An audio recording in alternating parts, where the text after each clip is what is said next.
So, how often do you stop and ask yourself, is this a fact or is it just a feeling?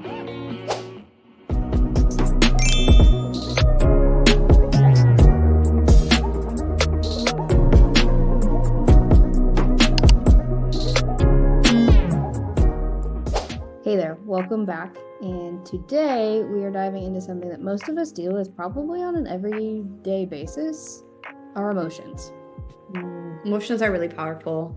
They guide, I think, everything in life, how we feel every day. You're feeling some sort of some way. But there's a catch. Sometimes what we feel we shouldn't act on. They're not always true things. And there's something that we've talked about before, Anna, which is reality testing. So it's really saying, are the things that I'm feeling factual? Is there any truth behind them? Or are they real? And then what do we do with them? And so emotions can be really overwhelming, I think. Yep. But the nice thing about reality testing is that it helps provide the clarity, because it doesn't always need to be everything's weighted the same. Every emotion's true, because sometimes it's not. I wonder how often it's not. I think more than we realize, or that we allow ourselves to stop and question if the thing that I feel is real, or is it something that's coming from my past that my brain's telling me to feel, but it's a different story this time. It's not real, you know?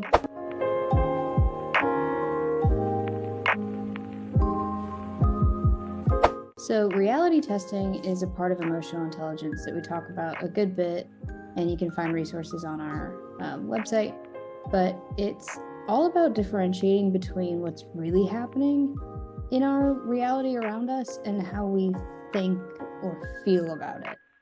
So let me give you an example. Have you ever had a moment when you were interrupted by somebody and you suddenly feel like you're just, I'm so upset with you. Why would you interrupt me? Like your mind starts spiraling and you have these thoughts that will start popping up like, oh, I must have done something wrong, or they just must not like me, or they don't respect me because they cut me off. Does that sound familiar to anybody? Yes, to me. Me too. Yeah. It's so easy for me to interpret other people's emotions and posture at a time, because I'm in the dependent stance of Enneagram. I'm going to pull that in for a minute. And when I look to other people, and if they're struggling with whatever's going on, my natural instinct is I'm not okay, because I'm dependent upon them to tell me I'm okay. And so if they're struggling with something, that's my first gut reaction is, oh, they must be dealing with something, or it's me that they're mad at. They're mad at me. It's got to be me. I did something. I need to fix it. When that's not really ever true. Yep. So we actually talk about that in another video called They Should Be Happy for Me, but They're Not. Kind of just pinpointing self-assuring and self-validating rather than needing somebody to do it for you. Yep, that's so true. And so have you ever known anybody that's high emotional awareness, Anna? High emotional intelligence? Not as often as I would hope. I definitely have run into people in leadership and corporate and things like that that are not, and that's been really hard for me, just sharing. Yeah, I've had a lot of not good experiences with very low awareness. It's hard. Right. It is hard. And research shows that people with high emotional intelligence are, and good reality testing, like they're able to take a pause. They're able to stop for a minute and just question how they're feeling and not go into the spiral that takes you down in your emotional health, in your day, and all that you have going on. They're able to say, hey, like, what are the facts here? Pause. You've said this in a couple other YouTubes, I think, Anna, is like, don't react, respond. And so they're able to do it. So these people are more successful in their lives, in their relationships, in their business setting. And so actually there's a stat, there's like 75% of top performers have high emotional intelligence, and it helps them stay grounded instead of fly off the bat and freak out and yell at people and can't control what's happening within them. It's 75% of top performers are skilled in this way. Yep. It's just instant clarity, because you know, oh, this is how I'm feeling. I can identify it. I can respond in an appropriate way and reflect later if I need to.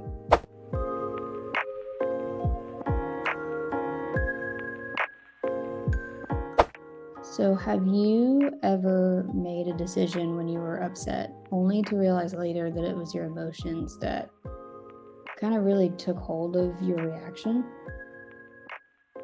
I have a situation. I do think there was something off balance about the situation. I'll just say that. But how I responded in my emotion was not effective. So I had a new leader that was not highly emotional intelligent, just didn't have the skill level. And normally in corporate, anybody who's been in corporate, you get a review, and the review will have strengths and areas of focus, areas of growth. There's always a balance. A good leader will give you a balance because each person has those. Everybody does. So I got a review, new leader, and it was all really constructive and done pretty quickly. And so I receive it and my emotions take over, and I think, oh my gosh, I'm losing my job. I'm a nobody. I'm horrible. I'm failing. And I just start to spiral. Instead of maybe stepping back for a minute, set the computer down, walk away, think through some facts, think through what I knew. I didn't. I truly was spiraling and wanting to respond and do all these things. And I did some of it. And then your dad stepped in and said, you probably want to just stop for a minute so that you're not emotionally responding. Yep. And breathe. And we did it. And then he actually even helped me draft a response that was calm and more fact focused than what I needed. Good job, Dad. I know. He's very calm, very good at conflict, which is the 8. Sorry, I'm bringing my Enneagram in again. So if I would have paused, I mean, I let that night swirl. That night was gone. I was really upset. It impacted my body, probably my sleep, probably how I felt. And honestly, I didn't have much more than something shot over electronically that I read. There was no framing. There was nothing. So I should have set it down, guarded my evening, and said, I'll get more information tomorrow. This doesn't define me. Yep. I feel like a lot of people do that too nowadays with just text messages. Like, it's so hard to understand somebody's tone over a text message, and I feel like it's way easier to misunderstand how somebody's trying to word something.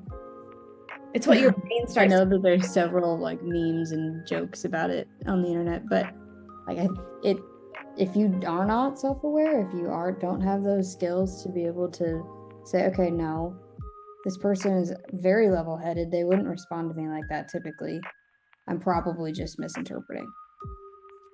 Like, that can make a huge difference.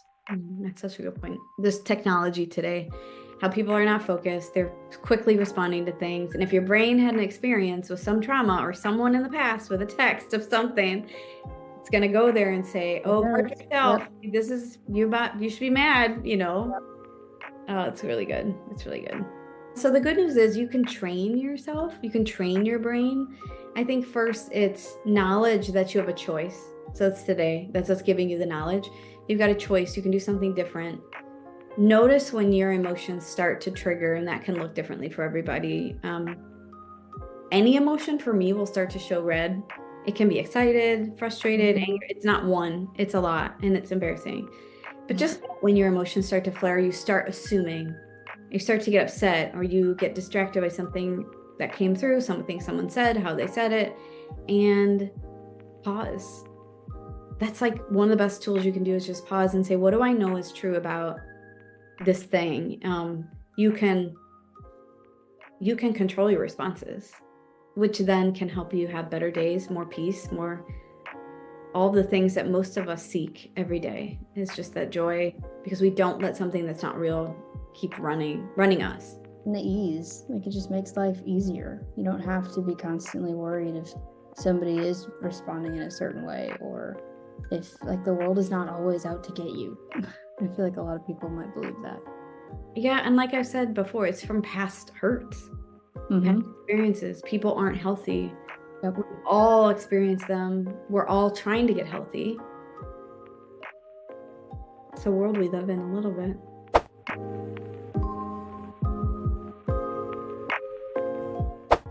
So, to help practically with thinking through how to respond in these kinds of situations, we have created a resource just for you guys, and we call it Factor Feeling Worksheet.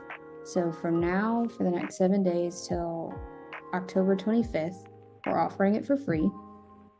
And this tool is going to be simple, but it's going to help you test your emotions and see what is really truly there, and maybe help you come up with some outcomes that you wouldn't have thought of in the heat of the moment. So let's break that down for you. All right. So the way that this sheet is structured, this tool is structured for you, is there's usually something that happens and it's called a trigger. And we walk through with you the ability to understand what triggered you. What does that look like? Who was there? What had happened? And just kind of lay out what's going on. Then we step into your beliefs. And so assumptions and beliefs that you have about the situation. I should be treated better. This shouldn't happen to me. I've been here before. I'm not going to let that happen again. Whatever your beliefs are. Bad things happen to me. Things always happen to me. Why would this be the case? So we walk through with you on the worksheet, or the tool will guide you through what beliefs are happening that you need to stop and say, what's going on in my mind, in my subconscious? What things am I believing that I don't even realize? Then 3, what are your feelings? And I think this is a good practice for everybody of what am I really feeling right now? So am I angry? Am I anxious? Am I worried? Am I depressed? Am I what's happening? And then this is really the heartbeat of this whole exercise, is debate yourself. Yep. So this is where you question yourself. Yep. Ask where's the evidence for what I'm thinking right now? What other situations or explanations could there be for what's happened?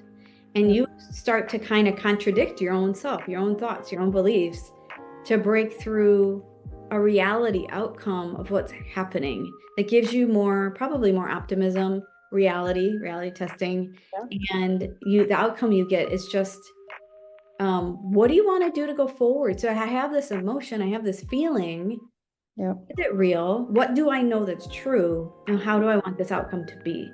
And so that's the huge benefit of this worksheet, is being able, so many people will get stuck at the frustration, at the feeling, and they won't go further and debate it, so that they can't move forward in the future. And they just, that's how grudges start, and that's how resentment builds. And being able to say, okay, no, I can debate myself because not everything I'm feeling right now is accurate. I think for me, that's been one of the biggest benefits of understanding how to do reality testing. Yep. So I think this worksheet can be used in all types of applications, meaning business, family, home, friends.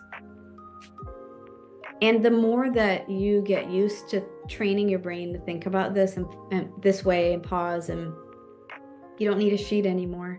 It's going to be part of what you do with any habit, right? So you do it over and over, you become healthy. And then I'm just curious too, what the people around you will start to notice as you start forming this healthy habit of questioning things that are not right, beliefs that are not true, lies that, may be coming in from just past traumas, things that have happened that just aren't real right now in your life. Yeah. I think the goal is to just be able to let things go faster. I don't need to hold on to the way that my boss responded to me on that email. He might be having a really bad day, and that's not my fault. And I can't control this. I was talking to a client, Enneagram 9, about Enneagram 9s love peace, right? So they really want their peace. And so for them and all of us, it's really important to say, what do I choose to get upset about? What you're saying. What am I going to choose to get upset about versus let go? What can I control? What's out of my control? And how much do I invest in this? It's just, like you said, that's worth. Is it worth your time? Is it worth your energy, your frustration? Most of the time, probably not.